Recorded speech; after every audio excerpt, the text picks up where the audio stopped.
This week on Brewpeg we are sticking our solar panels on the roof, so everything needs to be bolted down, ready for launch.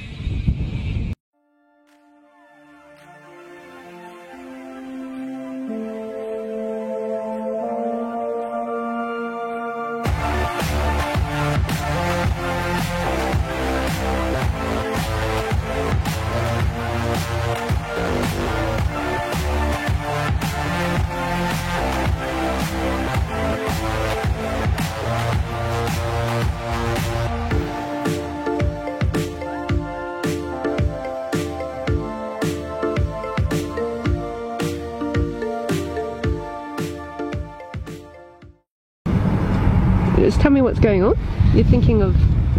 Because one of the panels got blown off in the storm. So we have 8 panels normally, right? And when we got the big blow, link in the corner, when we got the big blow come through, one of our solid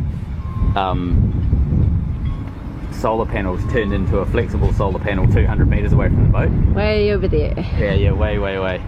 Kind of where that truck was, wasn't it? Pretty much, yeah. It flew from the top of the wheelhouse to where that truck is in one go and just destroyed itself. Our fault, we didn't have it tied down. Yeah. Turns out 80 knots is enough to take a solar panel off a roof if it's not fastened. Yeah. They're just like a big frisbee. Yeah.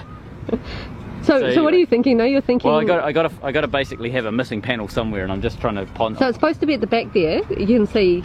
Yeah. It's to be symmetrical, but Dane's thinking of not putting it there. Why are you not?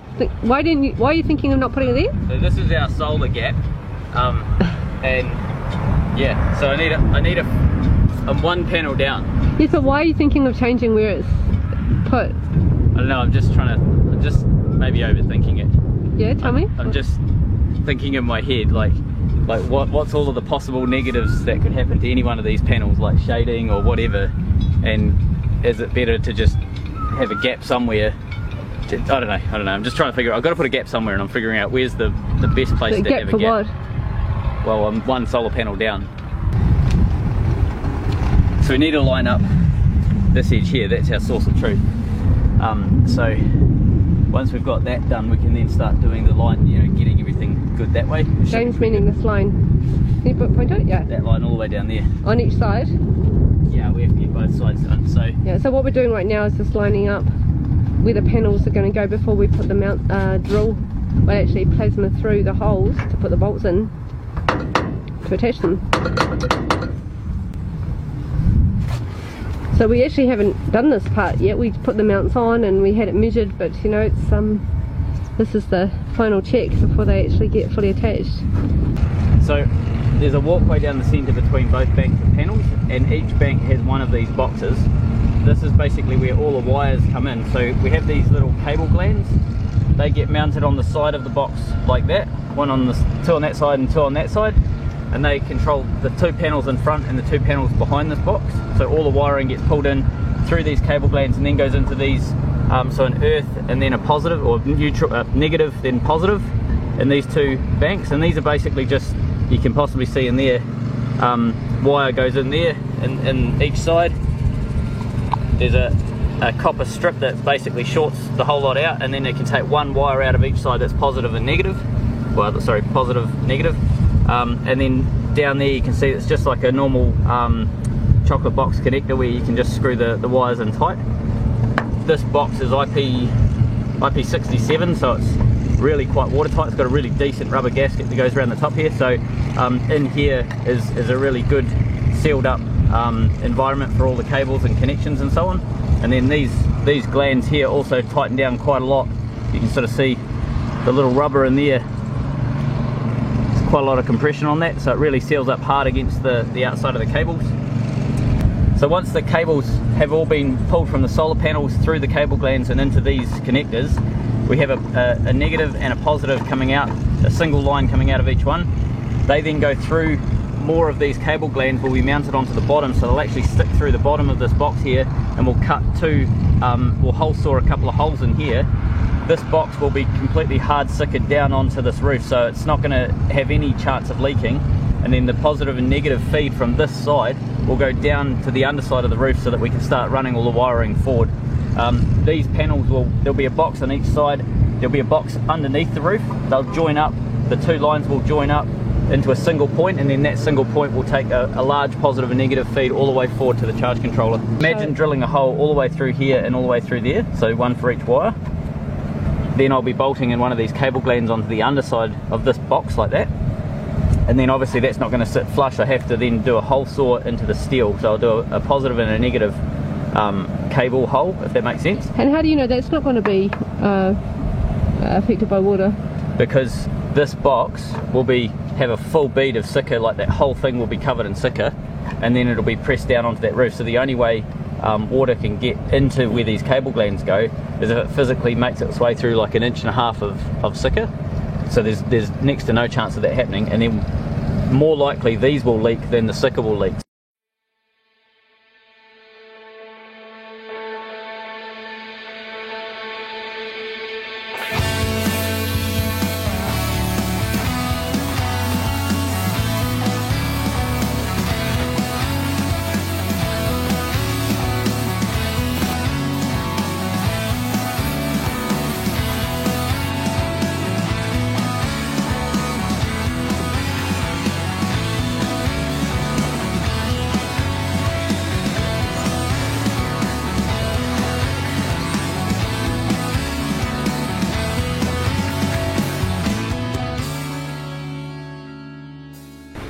So on the back of each of these panels, you've got basically a little waterproof lid, little rubber seal in there.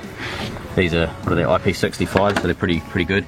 These are your positive and negative connections for all of the different cells, and then they are bridged through. They've got little capacitors here, and then you've got a positive and negative.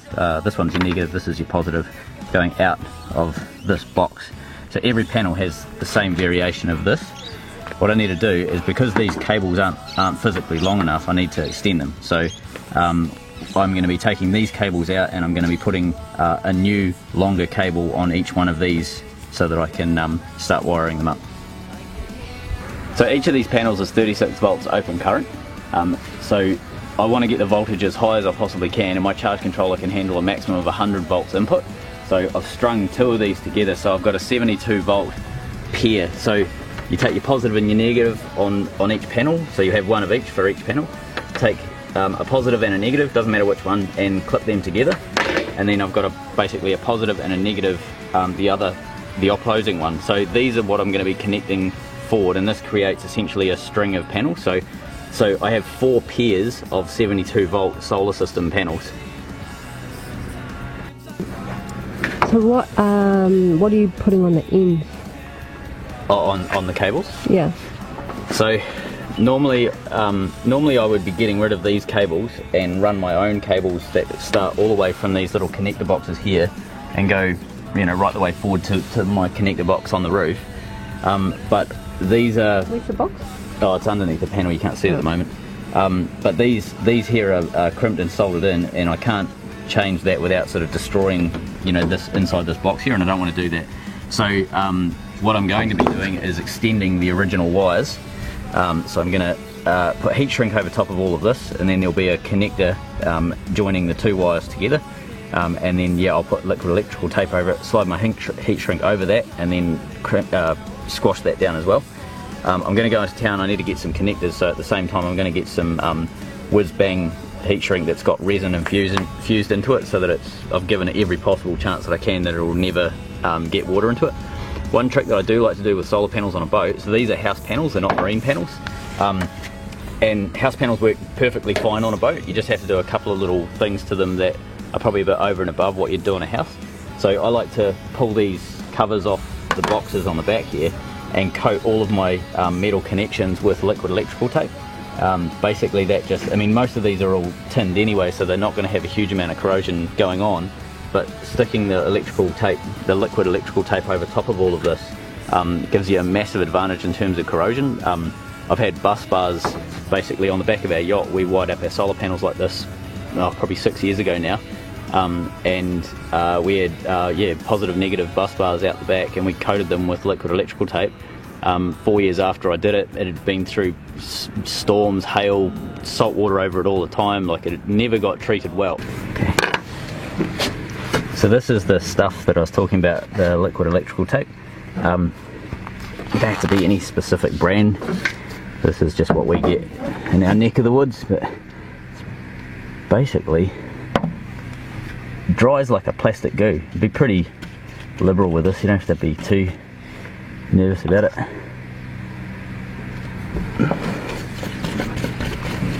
You can put multiple coats of this on as well, so you can build up the thickness quite a lot, but this is hands down the best thing I've ever found for corrosion.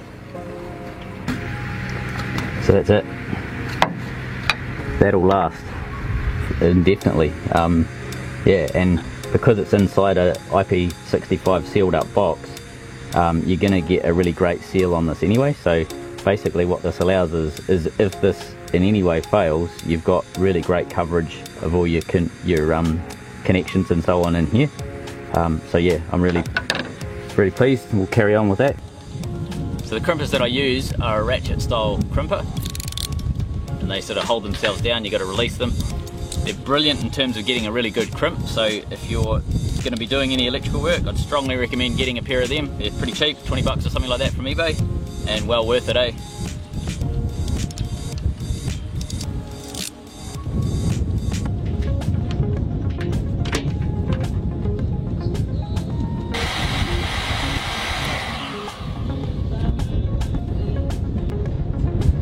I've not actually ever used these before, so we'll see if that actually works.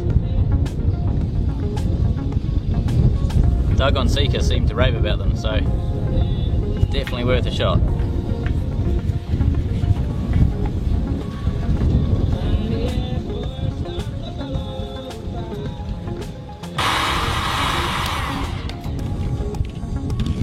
Right, let that sit for a bit.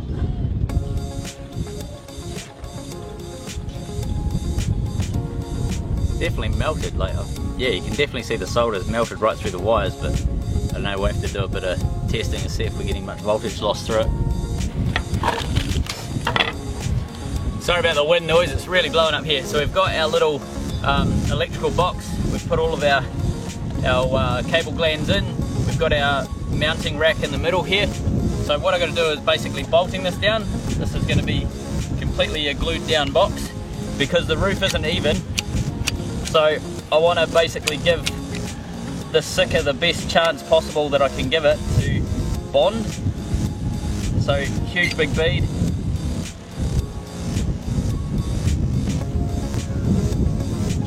Alright, so I'm just going to make sure I've got each of those bolt holes covered because they do go up inside the box.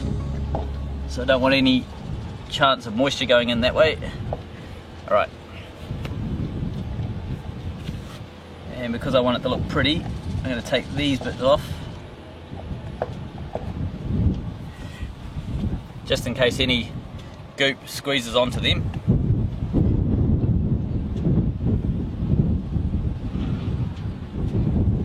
Okay,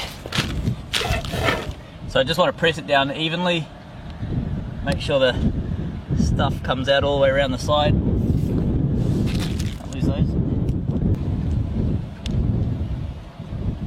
If I was really pedantic, I'd probably mask all of this area, both on the box and on the roof, and then run a bead around like that, but I'm not that pedantic, contrary to common belief.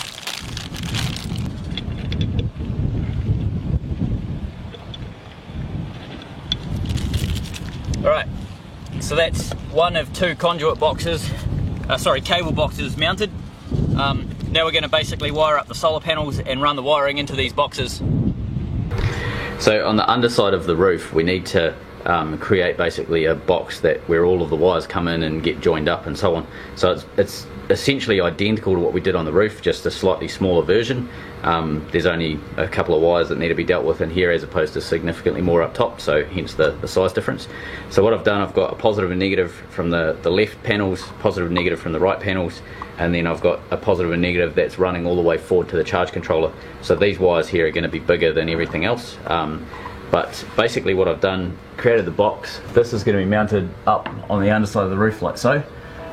These ones here will be going through this rear bulkhead on the boat and into the lounge. So there's going to be Sicker all around all of this to basically make sure that nothing leaks. And then wires will be coming from here up to these two in the roof here, and then exactly the same on this side, but we're going over to an equivalent pair of cable glands over on this side.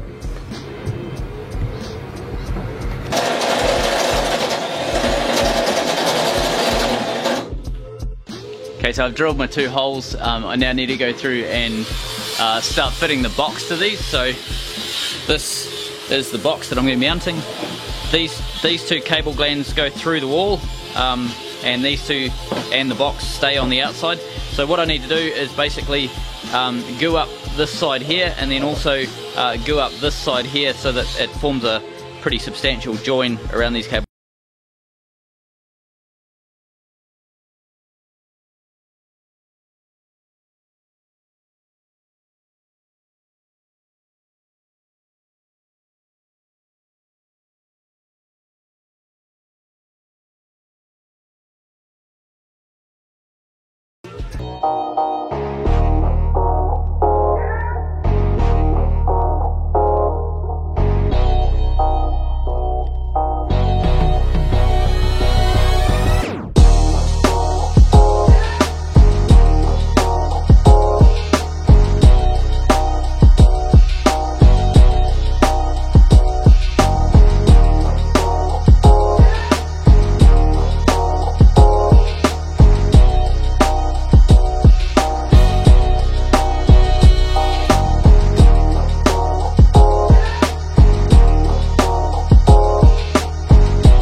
So there we go, we've got a plastic blanking sort of plate that goes between the 2 that stops them from being able to touch.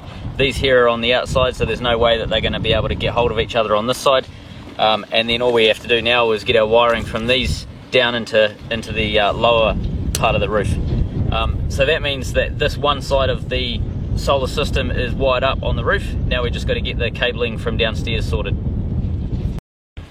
So I pulled the wires in through from down the bottom. So these basically come through from the equivalent box that we've got under the roof. So it's a different brand of wire, so instead of just having like a positive and a negative colour like red and black, they're black on the outside, but you can see the insulation, there's another layer of insulation, so this has got a very, like, you have to open it up, but you can see that's red and that one there is black. So we'll just get these into their respective holders. Right, so they're good. Right, everything there is good, so let's seal this up. Righto, on the lid we've got a rubber gasket, so this is quite soft, but it presses into this, like there's a bit that comes out, so, and then you've got these, I think these are a bit stupid little plastic bolts, but whatever, they obviously work. This is rated to IP67, so, which is a pretty decent rating.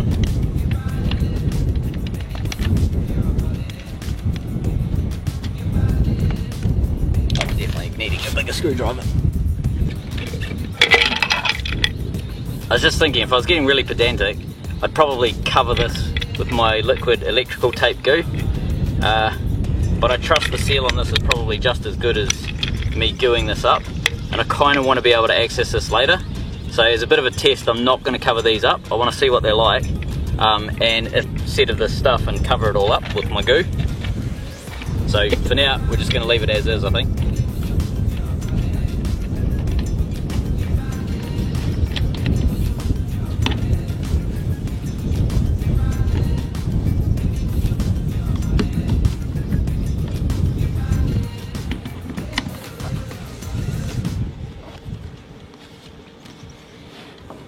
look. These two cable glands in the roof here are where the cables go from outside the boat to inside the boat, so we've got positive and negative.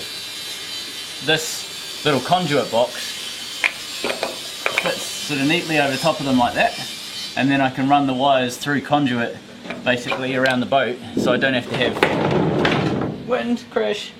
Means I don't have to have basically wiring dangling everywhere through the boat. I can keep it really neat and compact within conduit. So because there's going to be quite a bit of current created through this power system, I need to basically make sure that there's going to be no chance for chafing. So we're using conduit so that we can, even if something really stupid happens, someone goes and puts a spike through the wall or something like that, it gives it as much protection as we can to make sure that those cables don't get any sort of damage happening. It also gives us the ability to start running cables for other things, so data cables or whatever it may be. We can start actually putting cabling through this system. So we're putting it up with these little, I don't know what you call them, clamps, that'll do. And we have self-screwing and self-drilling metal screws that we use to hold these in, so we'll start getting a few of these up.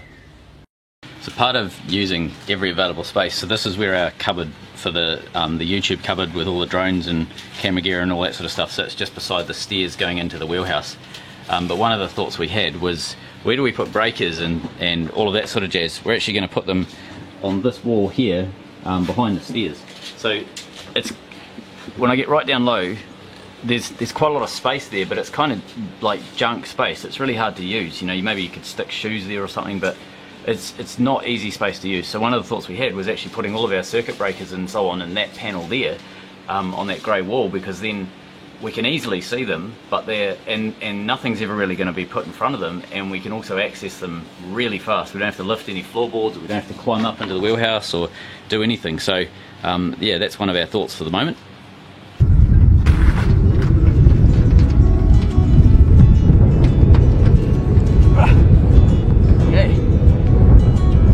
Through and they're all done.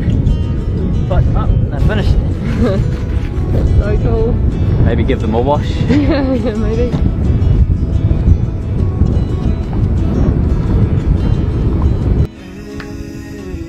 I heard you want to leave this place, but we grew up this old town. Just put it all behind. Remember you and I would always.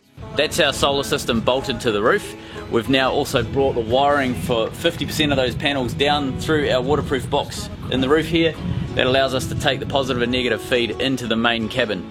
From here, coming up in part 2, we're going to start the wiring of the system. So we're going to show you how to make the system fire safe and also easily repairable if you need to change anything on the system. I'll be here hanging on, waiting for your call. Seems like time as a wave passing by, leave a mark in our minds to turn to memories. The river's gonna cry when you're